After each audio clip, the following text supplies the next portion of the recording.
ito. Di ba sinabi ko napaka-authentic ng rally na to? Hindi kami prepared, pero ganito karami ang nag-attend. Hindi rin ako prepared sa kakanta kasi hinapload lang din namin to. Okay? Napaka-authentic. Ang napakagandang inang natin dito. Mga kababayan, tayo ay mag-awit ng O Canada kasi nandito tayo sa Canada. Okay. Oh, Canada, our home and native land. Through patriot blood, in all of land. We see the rise, We are in Vancouver, Canada.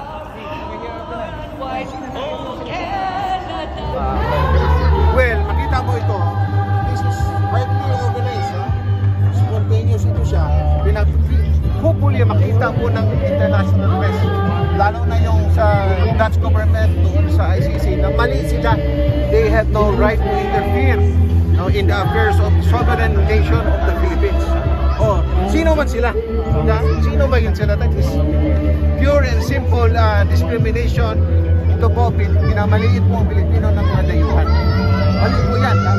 That's wrong. Wala pong justice dyan. Ano po masasabi din niyo sa mga kababayan? Guys, we are now in Vancouver, Canada. This is the worst human rights violation committed on a Filipino citizen who is a helpless, sickly old man who so far happens to be the most former president of the Philippines. Again, sabi ko, this is basic kidnapping committed by the corrupt Marcos administration, conniving with the ICC, who has now become a tool of political persecution of a Filipino citizen. It has meddled in the politics of the Philippines, and it has resulted in violating the independence of the Philippine nation. It is a slap on each and every face of every Filipino. Why? Because it is a case of Western arrogance, of foreign intervention. Akala ng mga dayuhan na tayo mga bobo. Hindi tayo marunong mag-solve ng ating mga problema. Ano nangyari? Nag-interfere ang ICC na kagulo tayo ngayon.